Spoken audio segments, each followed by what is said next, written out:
ભજો ભાવેથી ભક્તિ હું તો કૃષ્ણની રે એવી ભક્તિ કરું કે મીરા સંગની રે એવી ભક્તિ કરું કે મીરા સંગની રે એવી ભક્તિ કરું કે મીરા સંગની રે એવી ભક્તિ કરું કે મીરા સંગની રે હે ભજો ભાવેથી ભક્તિ હું તો કૃષ્ણની રે હે ભજો ભાવેથી ભક્તિ હું તો કૃષ્ણની રે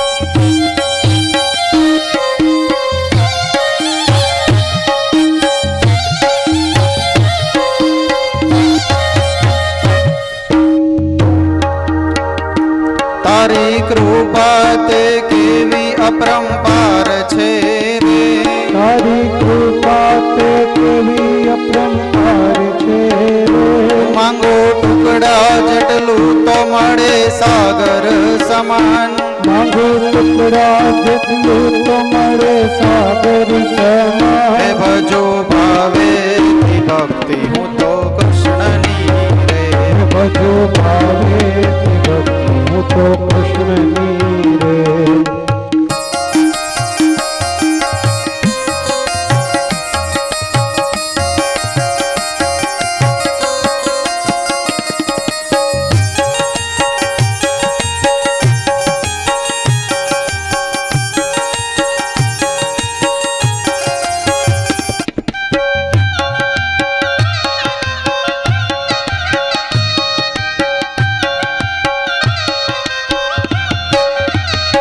તારી દયામાં ભાવનાનો પાર છે રે તારી દયામાં ભાવનાનો ભાર છે રે તારી દયામાં ભાવનાનો ભાર છે રે તારી દયામાં ભાવનાનો ભાર છે રે આ તો તારી સાથે જોડેલો તાર છે રે આ તો તારી સાથે જોડેલો તાર છે હે રે ભજો ભાવેથી ભક્તિ હું તો કૃષ્ણની રે હે ભજો ભાવેથી ભક્તિ હું તો કૃષ્ણની રે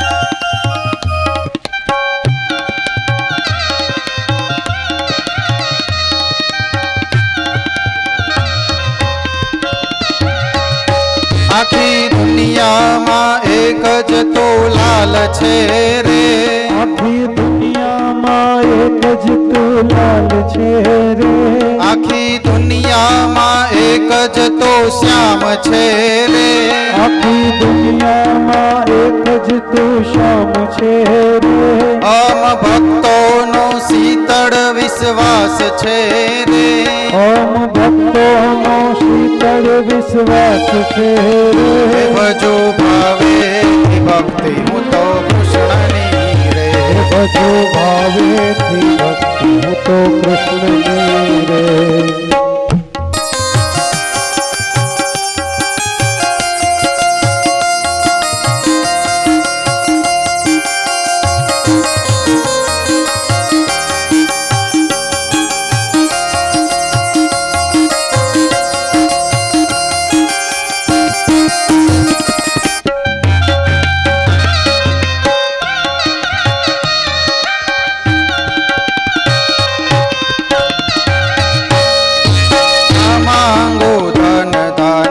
ન માંગો શણગાર ના માંગો ધન દાન કે ન માંગો શણગાર ના માંગો ધન દાન કે ન માંગો શણગાર ના માંગો ધન દાન કે ન માંગો શણગાર સદા મળતો રહે તારો સંગત સદા મળતો રહે તારો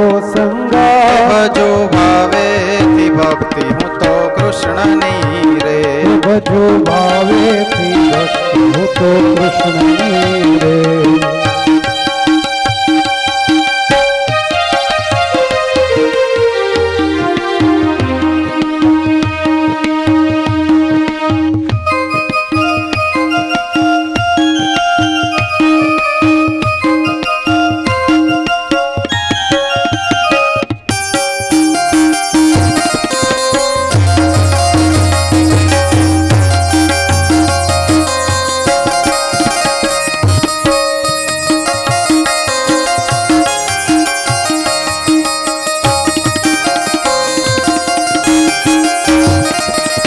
દુઃખમાં તો એક તારણહાર છે રે. દુઃખમાં તો એક તારણહાર છે રે. દુઃખમાં તો એક તારણહાર છે રે. દુઃખમાં તો એક તારણહાર છે રે. મારા જીવન નિર્વાહનો આધાર છે રે. મારા જીવન નિર્વાહનો આધાર છે રે. મારા જીવન નિર્વાહનો આધાર છે રે. મારા જીવન નિર્વાહનો આધાર છે રે. હે ભજો ભાવેથી ભક્તિ હું તો કૃષ્ણની રે. ભજો ભાવેથી ભક્તિ હું તો કૃષ્ણની રે.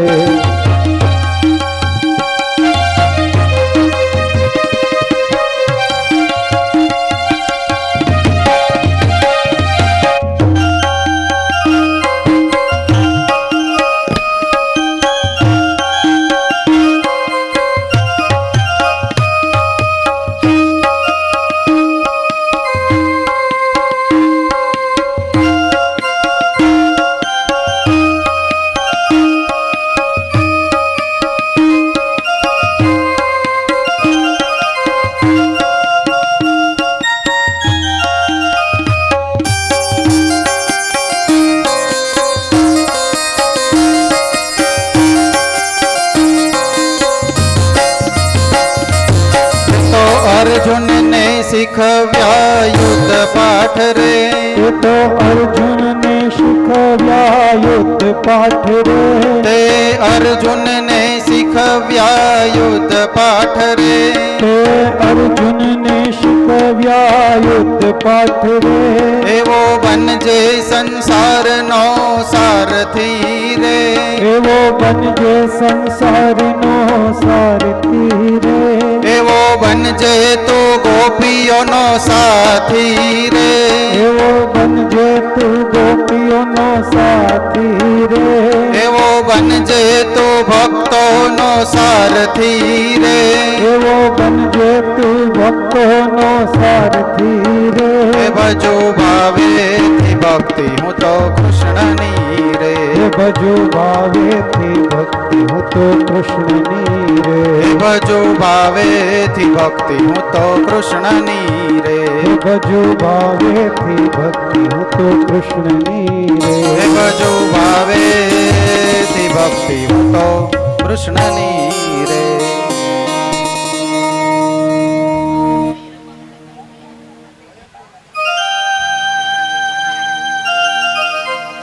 બોલીએ શ્રી બાલકૃષ્ણ ભગવાન કી જય. કે કપિલ નારાયણ ભગવાન માતા દેવહૂતિને કહે છે કે ભગવાનનું મોક્ષના દ્વાર સુધી પહોંચવાનું સાધન એટલે શું? તો કે ભક્તિ. એના સિવાયનું બીજું એકેય સાધન નથી. ભગવાનનું આપેલું આ જીવન, ભક્તિમય જીવન કઈ રીતે જીવવું, એના માટે કપિલ નારાયણ ભગવાન સ્વયં માતા દેવહૂતિને કહે છે કે માં, આ જગતની અંદરમાં જે કાંઈ પણ બધી વસ્તુ છે એ શું છે? તો કે મિથ્યા છે. જગત છે એ શું છે? એક બ્રહ્મ છે. પણ આ બ્રહ્મને જે જાણી લે છે એ જગતને પાર કરી લે છે.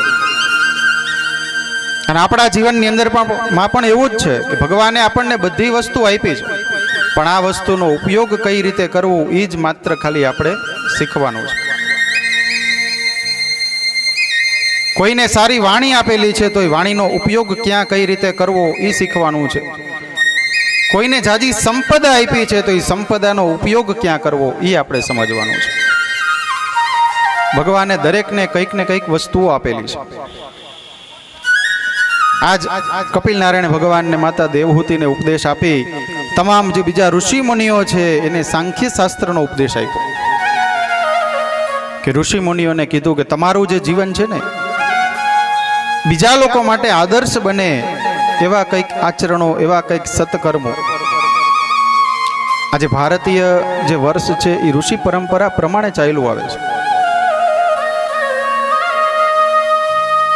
આ ઉપદેશ કર્યો કઈ જગ્યાએ? તો કે ગુજરાતની અંદરમાં આવેલું સિદ્ધપુર કે જે શ્રીસ્થલી તરીકે ઓળખાય છે. સિદ્ધપુર માતૃગયા તરીકે પણ આ તીર્થક્ષેત્ર તરીકે ઓળખાય છે. આજની તારીખે પણ આપણે એમ કહીને કે જુનાગઢની અંદરમાં આવેલું નરસિંહ મહેતાનો દામોદર કુંડ, ત્યાં બધાના અસ્થિ વિસર્જન થાય. પણ તમારે માતાનું શ્રાદ્ધ કરવું હોય કે કોઈ પણ નારીનું શ્રાદ્ધ કરવા માટે જવું હોય ને તો સિદ્ધપુરમાં જવું પડે. સિદ્ધપુરના બ્રાહ્મણો પાસે તમે બેસો એટલે એ તમને હેમાદ્રી કરાવે, દેહ શુદ્ધિ કરાવે અને દેહ શુદ્ધિની અંદર તમને બધી વસ્તુ સમજાવે કે માતૃગયા તીર્થક્ષેત્ર છે શું.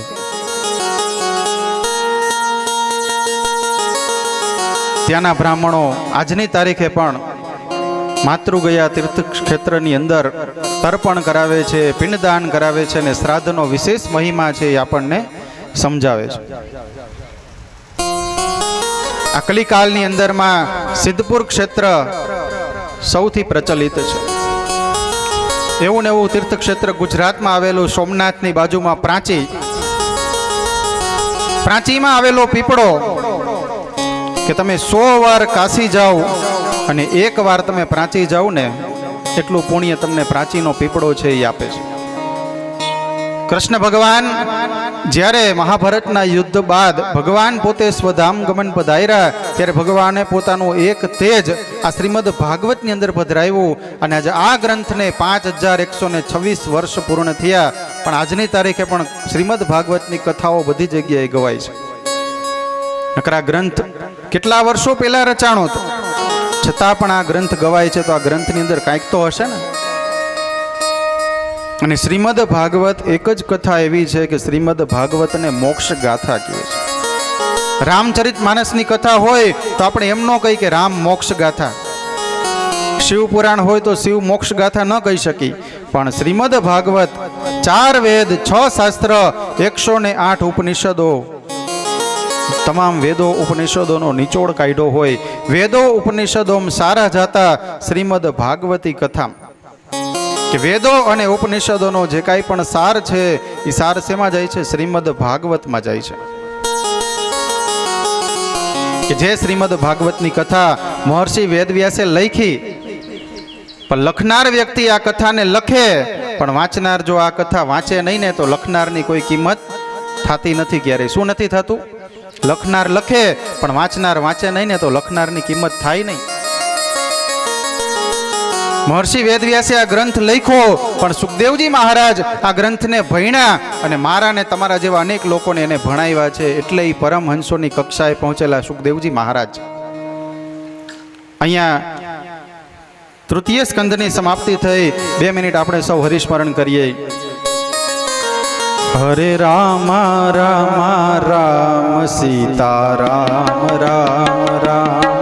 હરે રામ રામ રામ સીતા રામ રામ રામ.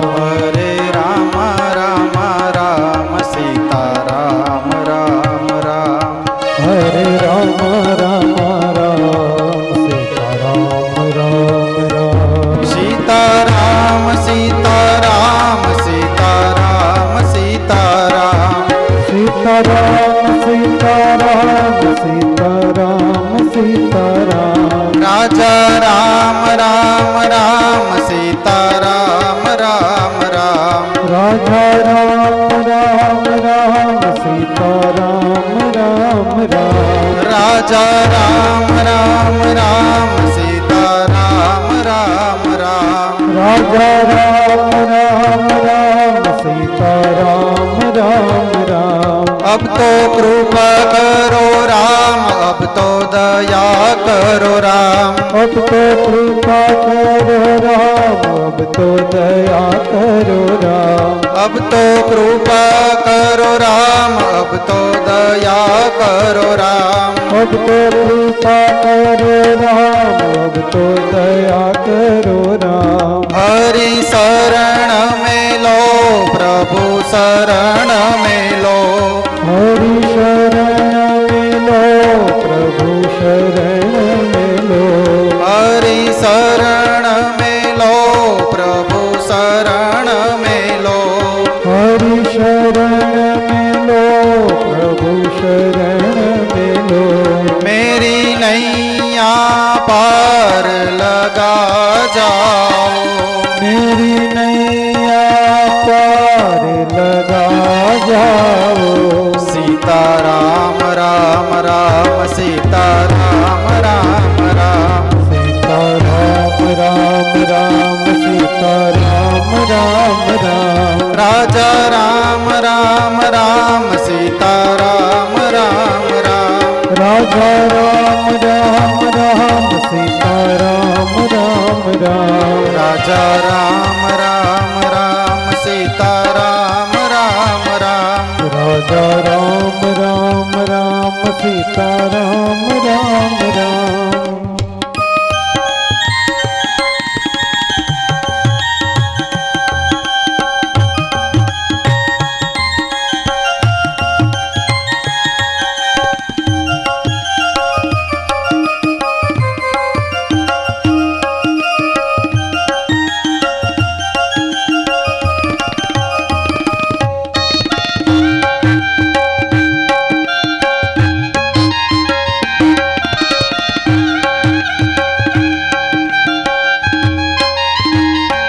सीताराम हनुमान, सीताराम हनुमान। सीताराम हनुमान, सीताराम हनुमान। सीताराम हनुमान, सीताराम हनुमान। सीताराम हनुमान, सीताराम हनुमान। जो नर बालाजी जाता है, जो नर बालाजी जाता है। जो नर बालाजी जाता है। जो नर बालाजी जाता है। वह सकल पदार्थ पाता है। वह सकल पदार्थ पाता है। वह सकल पदार्थ पाता है। वह सकल पदार्थ पाता है। वो संकट मुक्त हो जाता है। वो संकट मुक्त हो जाता है। सीताराम हनुमान, सीताराम हनुमान। सीताराम हनुमान, सीताराम हनुमान। सीताराम हनुमान, सीताराम हनुमान। सीताराम हनुमान, सीताराम हनुमान। सीताराम हनुमान, सीताराम हनुमान। सब लोग दोनों हाथ उठा के साथ में गाइए। सीताराम हनुमान। सीताराम हनुमान, सीताराम हनुमान। सीताराम हनुमान, सीताराम हनुमान। सीताराम हनुमान, सीताराम हनुमान। सीताराम हनुमान, सीताराम हनुमान। सीताराम हनुमान, सीताराम हनुमान। सीताराम हनुमान, सीताराम हनुमान। सीताराम हनुमान, सीताराम हनुमान। सीताराम हनुमान, सीताराम हनुमान। सीताराम हनुमान, सीताराम हनुमान। सीताराम हनुमान, सीताराम हनुमान। सीताराम हनुमान, सीताराम हनुमान। बोलिए श्री रामचंद्र भगवान की जय। સ્કંદ ચોથો ભગવાનની વિસર્ગ લીલા મનુષ્યના ચાર પુરુષાર્થ બતાવ્યા: ધર્મ, અર્થ, કામ અને મોક્ષ. જીવનમાં બધી વસ્તુ વહી જાય પણ ધર્મ કોઈ દિવસ ક્યારેય ચૂકવો નહીં. અને આ જગતમાં જે નીતિથી ચાલ્યો છે આજ દિવસ સુધી, એની આગળ ભગવાન એની સાથે ચાલ્યા છે. ધર્મ દરેક, તમે જુઓ પાંડવો કેટલા હતા? ખાલી 5 હતા, પણ છતાંય ભગવાન એની સાથે હતા. શું કામ? ધર્મ હતો. નકર નારાયણી સેના આખી ભગવાન કૃષ્ણએ કોને આપી હતી? દુર્યોધનને આપી હતી. પણ છતાંય અર્જુનને વિશ્વાસ હતો ભગવાન કૃષ્ણ ઉપર. કુંતા માતાને વિશ્વાસ હતો ભગવાનના ધર્મ ઉપર કે આ કૃષ્ણએ કોઈ દિવસ ક્યારેય ધર્મ કર્યો નથી. છતાંય ભગવાને મહાભારતના યુદ્ધની અંદર અધર્મ કર્યો હતો, પણ કોના માટે? ધર્મ માટે. દ્રોણાચાર્ય જ્યારે ભીષ્મ પિતામહે સેનાપતિ પદ મૂકી દીધું, ત્યારબાદ ગુરુ દ્રોણાચાર્યએ સેનાપતિ પદ હાથમાં લીધું હતું. એને શું કીધું? કે મને જ્યાં સુધી એવા કોઈ સમાચાર નહીં મળે ને ત્યાં સુધી શસ્ત્ર મારા હાથમાંથી કે હું નહીં મૂકું. અને પાંડવોની અંદરમાં 5 પાંડવોમાં યુધિષ્ઠિર, સમ્રાટ યુધિષ્ઠિર કોઈ દિવસ અસત્ય બોલ્યા નથી. એના માટે થઈને ભગવાને આખી એક લીલા રચવી પડી કે અશ્વત્થામા નામનો એક હાથી, ભીમના હાથે ભગવાને એને મૃત્યુ પમાડ્યો. અને જ્યારે ગુરુ દ્રોણાચાર્યના કાને આ સમાચાર પહોંચ્યા તો ગુરુ દ્રોણાચાર્ય વિચાર કરવા લાગ્યા, હું કોને પૂછું? આ મહાભારતના યુદ્ધની અંદરમાં હું કોને પૂછીશ તો મને આ વાત સત્ય છે કે નહીં એ જાણવા મળશે. ત્યારે દ્રોણાચાર્ય સમ્રાટ યુધિષ્ઠિરની પાસે આવીને પૂછે છે. ભગવાન કૃષ્ણની એક દ્રષ્ટિ યુધિષ્ઠિરની સામે થાય છે. યુધિષ્ઠિરજી કહે છે કે હા, અશ્વત્થામા મરાયો, પણ અશ્વત્થામા હાથી છે કે અશ્વત્થામા ગુરુ દ્રોણાચાર્યનો પુત્ર છે એ જાહેર ન કર્યું. અને એ સમયે ગુરુ દ્રોણાચાર્યએ પોતાના શસ્ત્રને ત્યાગી દીધા. પણ જ્યારે અધર્મ ઉપર ધર્મ લઈ આવવો હોય ને ત્યારે ભગવાનની નીતિને આપણે અપનાવવી પડે. કૃષ્ણ ભગવાને પોતાના જીવનમાં ધારે તો એક ક્ષણની અંદરમાં પોતાના સુદર્શન ચક્ર દ્વારા આખા મહાભારતનો વિધ્વંસ કરી શકતા હતા. પણ ભગવાનને શું બનાવવું હતું? પાંડવોને નિમિત્ત બનાવ્યા, આવડું મોટું મહાભારતનું યુદ્ધ કર્યું. અને આ તો કાળિયો ઠાકર દ્રૌપદીના કેટલા 999 ચીર પૂરવા માટે સ્વયં ભગવાન આવ્યા હતા. એક ક્ષણની અંદરમાં ભગવાન કૃષ્ણ મહાભારતના યુદ્ધની સમયે ભગવાનને ફાંસ લાગી ને તો ભગવાનની આંગળીમાંથી લોહી નીકળ્યું. દ્રૌપદીએ ક્ષણે જરાય વિચાર કર્યો નહીં અને એક ક્ષણમાં પોતાની સાડીમાંથી એક છેડો કાઢી ભગવાન કૃષ્ણને તે પાટો વીંટી દીધો. એનું ઋણ ચૂકવવા માટે સ્વયં ભગવાન કૃષ્ણ દ્રૌપદીના 999 ચીર પૂરવા માટે આવ્યા હતા. દ્રૌપદીના 999 ચીર પૂરવા જો ભગવાન આવ્યા હોય તો આપણે તો ભગવાનને ખાલી એક પ્રાર્થના કરીને તોય ભગવાન હરિ સાંભળે, ભગવાન દ્વારિકાધીશ સાંભળે અને ભગવાન આપણી બધી મનોકામના પૂર્ણ કરે. આખા વિશ્વની અંદર તમે જોવા જાઓ, દરેક મંદિરોમાં ભગવાનનો શણગાર થાય, પણ ભગવાન દ્વારિકાધીશનો શણગાર આખા વિશ્વની અંદરમાં પહેલો નંબર આવે. મંગળા આરતીથી લઈને ભગવાનની શયન આરતી થાય, એ બ્રાહ્મણો એને ગોમતીના જળ દ્વારા સ્નાન કરાવે. અને આપણે દ્વારકા જઈએ તો આપણે શું કહી? આપણે પૂછી ગોમતીમાં નાહ્યા તો શું કહે? અદા પાણી બહુ ખારું હોય. પણ દ્વારકાધીશ તો દિવસમાં 6 વખત જેટલી વાર ધજા ચડે ને એટલી વાર ભગવાનને સ્નાન